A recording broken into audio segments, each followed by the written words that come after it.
On this edition of Inside Education, we dive into school star ratings, otherwise known as the Nevada School Performance Framework. Those ratings are out. How did the Clark County School District stack up? Also, full-day kindergarten is helping increase student proficiency in a big way. From reading to math, we'll have an example of the benefits of the kindergarten class. And another new school is open on the Valley's southwest side. We'll take you to the big grand opening and talk about what's next for the district's capital improvement program. Then the PBS Kids Writers Contest is now accepting entries from kids like you. Meet two past winners of the contest and learn how you could be a winner too. Inside Education starts now.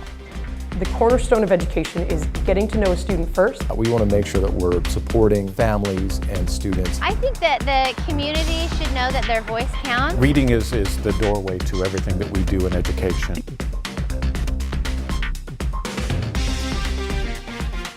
Thanks for joining us for this edition of Inside Education. I'm your host, Mitch Truswell. There are no doubt many of you who may remember your kindergarten teacher. The truth is, there are a lot of things adults learn in kindergarten that continue to serve them today. While some may perceive kindergarten as advanced daycare, in reality, the foundation for all future learning is set in the kindergarten class.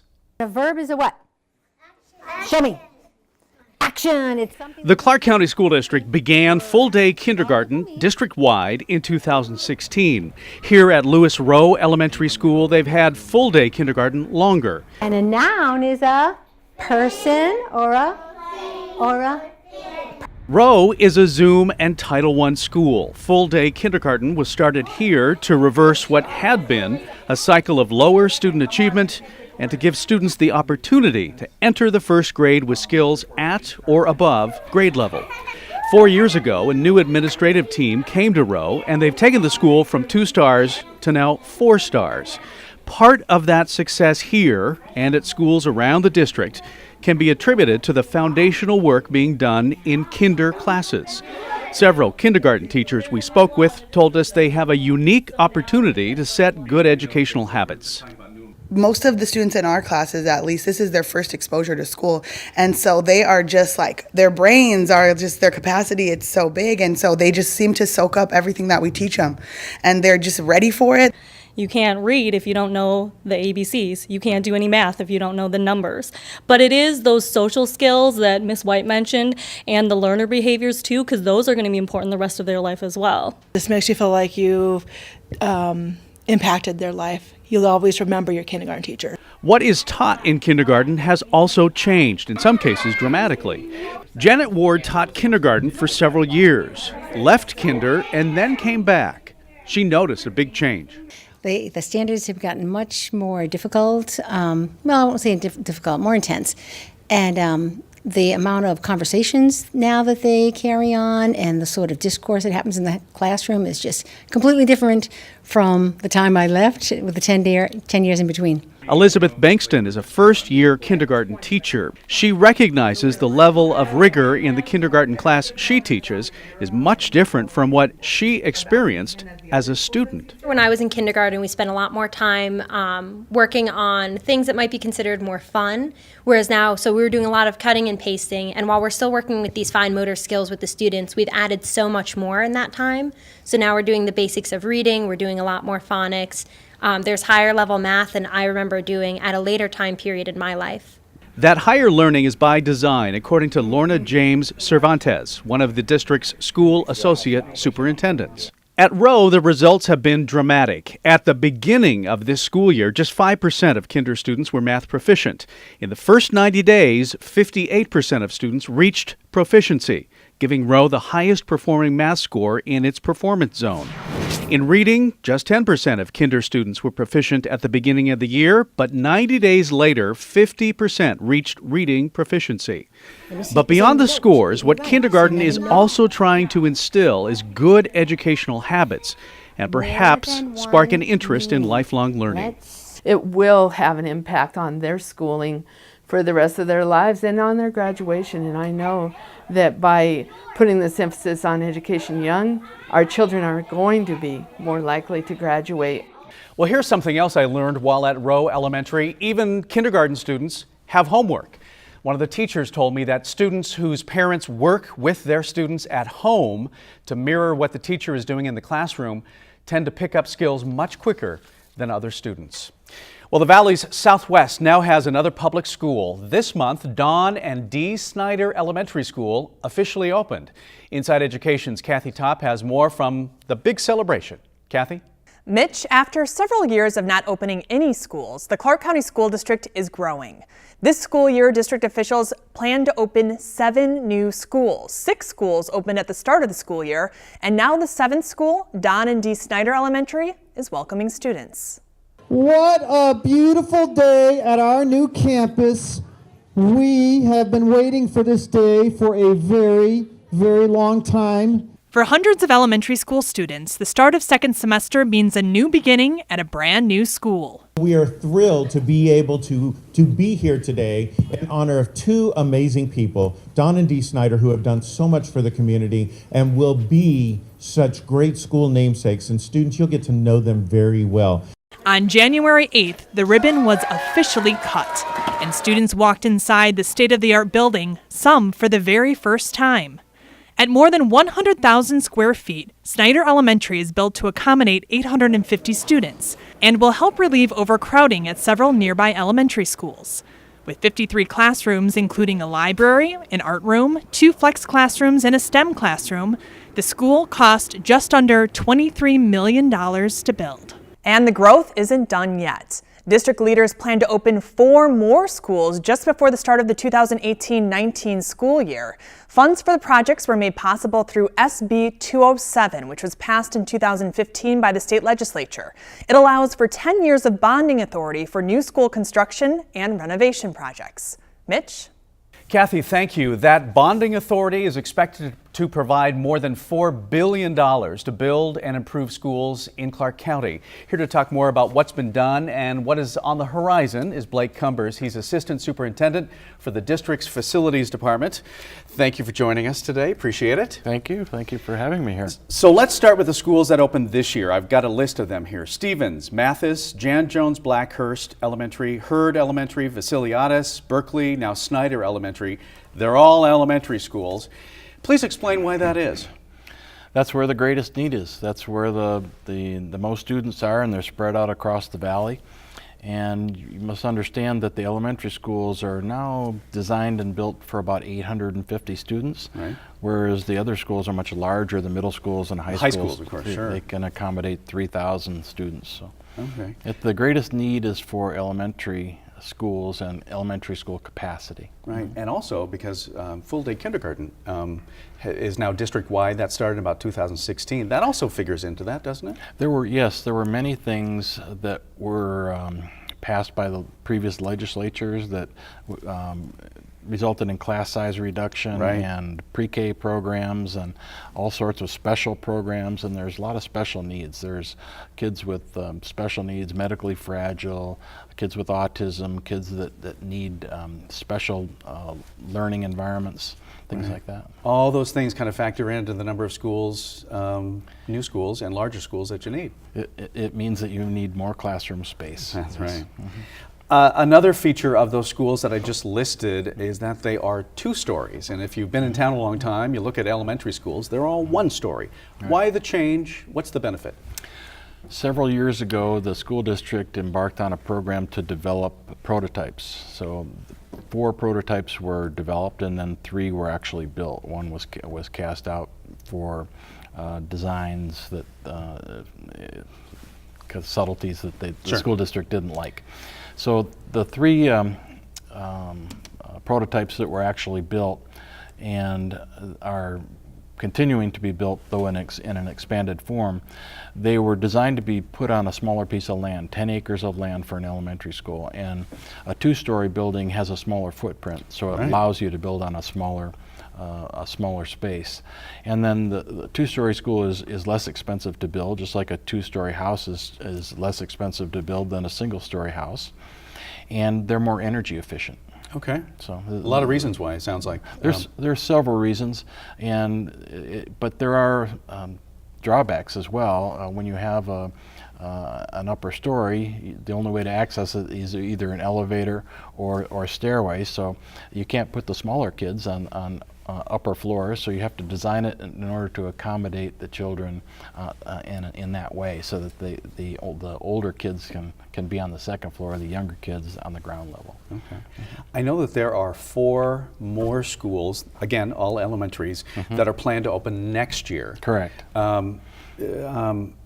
That process, you've been working on this already for a couple of years, even though they're not officially open. Yes. What's that process from I think we need a new school to students enter?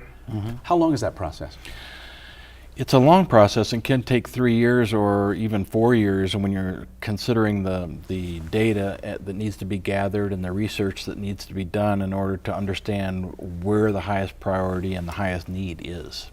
So we have a department, demographics, zoning, and GIS, and they're constantly studying birth rates. They're constantly studying the building permits that are being pulled and the construction that's actually planned or also in progress, and how fast those areas are developing. And then we're looking at our existing schools to see how the enrollments are going. Right. And we're also monitoring the development of charter schools in the valley. So it's a very, very applied analysis, trying to understand where the greatest need is and then allocating the resources appropriately. And that once it's decided that there's a specific area where there needs to be a school built, then it requires applications for off-site permits, all the utilities, and then of course architectural design. And the Board of School Trustees is involved in the whole process and various points where they have to grant their approvals. Of course. So it sounds like there's a lot going on, is what I'm saying there, Blake. I understand that.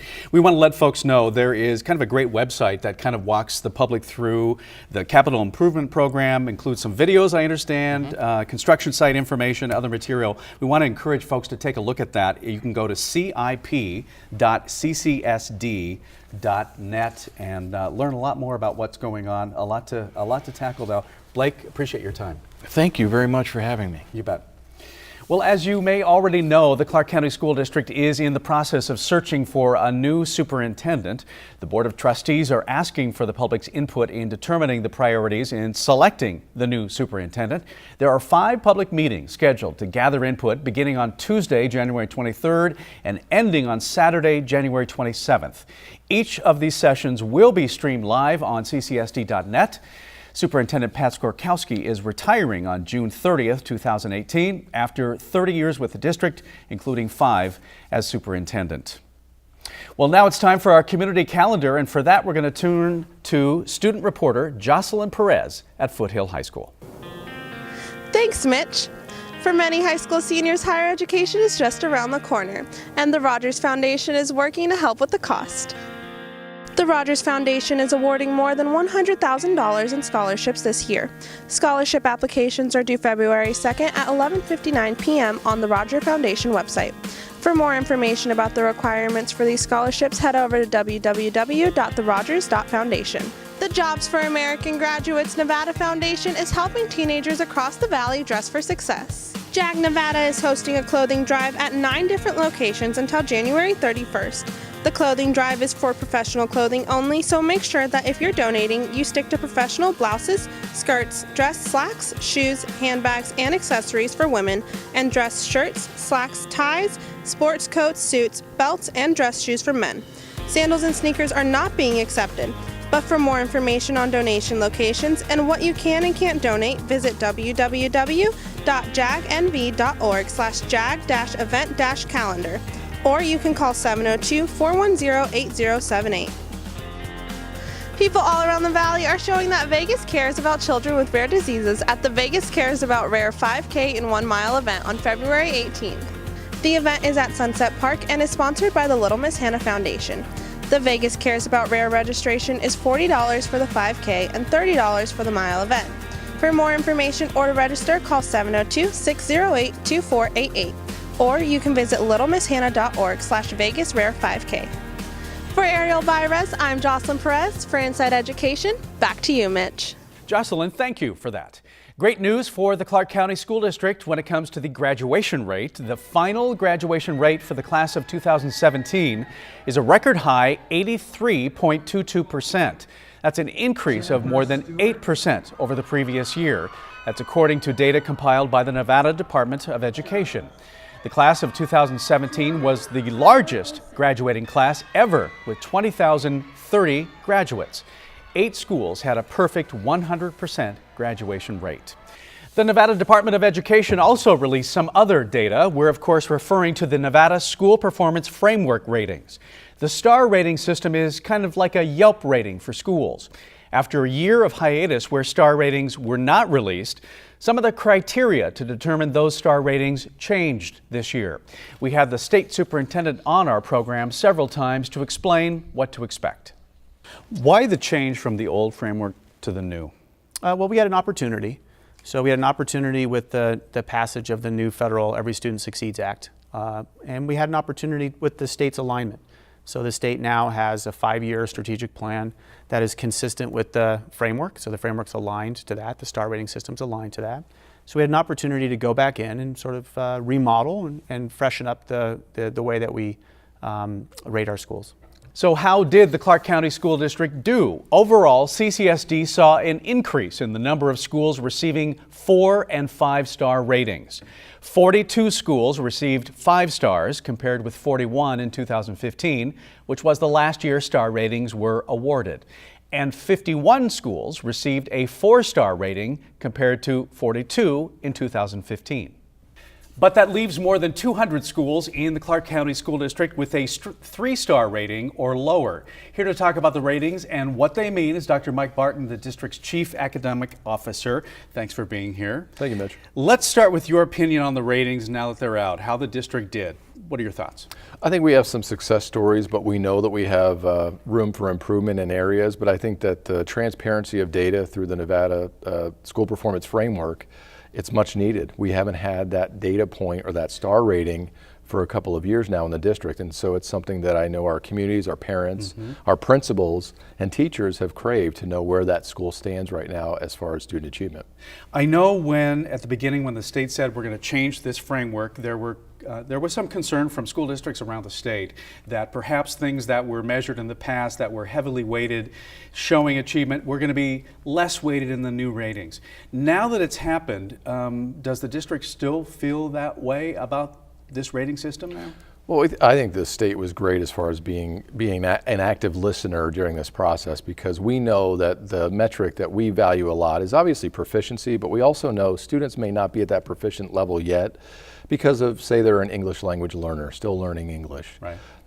Growth is an important factor, and so the growth metric that's part of the Nevada School Performance Framework being highly valued or being the most as far as the points that can be earned by a school, we're glad that's part of that, and that's a heavy weight as far as consideration. So the state was a great listener in all of this, and we think that it is a fair system that's been developed. And by growth, you mean perhaps the student isn't proficient, but if you can show a solid trajectory that the student is getting better, that also counts for something. That's absolutely correct, Mitch. I think that comparing that student to their academic peers who had maybe a similar score a year ago, how did they compare to that academic cohort, if you will? Okay.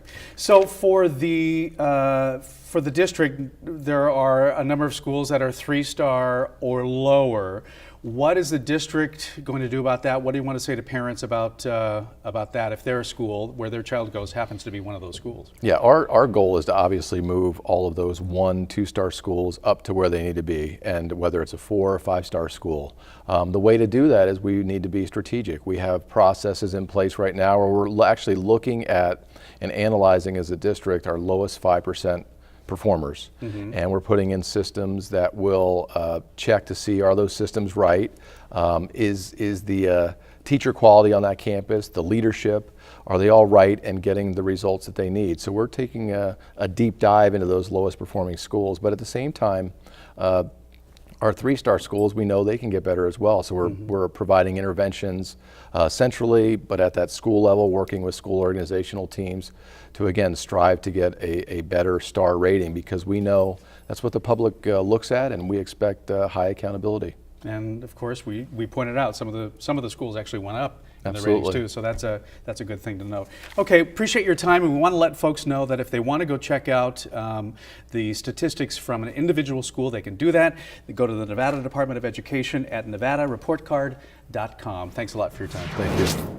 And a reminder of the feature Finance Fridays that can be found online on the school district's website. It's a video series produced by the school district that dives into some of the hard to understand budget issues and breaks them down. The most recent video is on funding and how CCSD stacks up against other large urban school districts. Again, you can find those videos on ccsd.net or on the district's YouTube page. Do you know a student with a knack for writing stories? If so, we have a great opportunity coming up. The Vegas PBS Kids Writers Contest is accepting submissions up until March 23rd. So let's find out what we need to know. Joining us are Neil and Nina Pomerantz right here. Yes, they are brother and sister. They are also past award winners. And also joining us, Jessica Russell from Vegas PBS to tell us more. Welcome to all of you. Nina and Neil, thank you so much for joining us. Let me start out, Nina, with you. You are in what grade? 5th grade. Okay, so you've entered how many times? 5 times.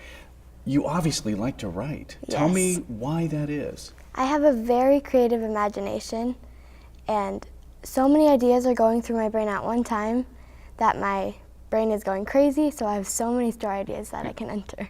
You got to write them down, right? A lot of authors will say that. They just have to come out in some way. Neil, tell me, what grade are you in? I'm in 3rd grade. Okay, and you've also entered a number of times. How many times? 3 times. Okay, and you actually both have won. Tell me when you won. There's a 1st, 2nd, and 3rd place. We'll get to Jessica to explain this, but there's a 1st, 2nd, and 3rd place for each grade level. Tell me which award you won. I won 1st place last year. Oh my gosh, what was the story about? Quick summary. My story is about a boy who wanted to be his dad because no one would play with him. And he said to himself, if he changed to his dad, everyone would want to play with him because he would be taller and stronger. Okay, that's great. So one day he did, and in the morning, he had to do some things that his dad normally does, but he wasn't expecting to do it.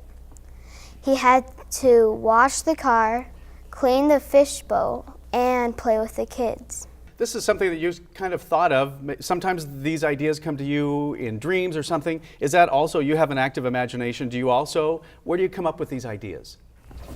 Mostly from reading, because I usually read 2 or 3 books at a time too. And that triggers something? Yes. Okay, wonderful. Jessica, let's get to some of the details here. So who can enter and when do they need to enter by? We have a contest that's open for kindergarten all the way through 5th grade, and the deadline is 5:00 p.m. on Friday, March 23rd. So as long as the stories are hand-delivered, mailed, or if you're in the school district, school-mailed, you will meet that deadline. Okay, and then there is an award for each grade level? 1st, 2nd, and 3rd? Exactly, yes. Each grade level is judged independently against the peers, and then a 1st, 2nd, and 3rd place is awarded for each grade level. Okay. What, Nina, what would you say to someone out there watching that maybe isn't as advanced in writing stories, coming up with their own ideas? Would you encourage them? What would you say to a student thinking, maybe I could do this, but I'm not sure? What advice would you give them? Maybe, read books that you like to read, and then maybe think of some ideas kind of similar to the story, and then you can brainstorm a lot of more ideas. And then you can pick the story that you like best, and you can build upon it. Right. And you've also won, we talked to your brother, you've also won once? No, 3 times. 3 times! See, that's pretty good. That's awesome. And your last story was called The Gummy Bear Tree. Yes. All right. So were you surprised when you won? Were you surprised that you won, or no? Seems like you have a lot of experience doing this. I didn't win last year. I won in kindergarten, 1st grade, and 3rd grade. Okay. Well, I think you've given great advice to students. And obviously, where do people go if they want to find out more about this? All of our rules and entry forms are online at vegaspbs.org, and you can download them, fill them out, submit them with your story, and good luck. Okay. And good luck to both of you. Thanks for coming today. You bet. Well, big congratulations are in order for 2 CCSD schools who have been named National Title I Distinguished Schools by the National Title I Association. Walter Bracken STEAM Academy and Gordon McCaw STEAM Academy are among 61 schools throughout the country to receive the recognition for exceptional student achievement in 2017. Walter Bracken was honored for its excellence in serving special populations, such as homeless students or English as a second language students. McCaw was recognized for exceptional student performance for 2 consecutive years. We want to say well done to both schools. And finally, basketball jersey number 3 at Brown Academy of International Studies will be retired to honor a student athlete and graduate of the school who was a victim of the October 1 shootings. This month, family, friends, and students paid tribute to Quentin Robbins, who was a student athlete at both Brown and also Basic High School. The 20-year-old's jersey now hangs in the gym where Quentin once played. Yeah, it's emotional. You know, it's still very difficult. You know, to know that he's gone. Still unaware of that, really, in most situations. But yeah, that helps us. That helps us move forward. Quentin's younger brother currently plays for the Brown Bears and will wear his brother's jersey number for the remainder of the season. The Robbins family has set up a foundation to honor Quentin's spirit of giving and friendship. What a wonderful gesture. A big thank you for joining us for this edition of Inside Education. A reminder that you can catch this episode and past episodes on the Vegas PBS website and YouTube page. You can also follow the conversation on Twitter using the hashtag InsideEducation. No matter who we are or what we do, we all have a stake in the public education system. We'll see you here in 2 weeks.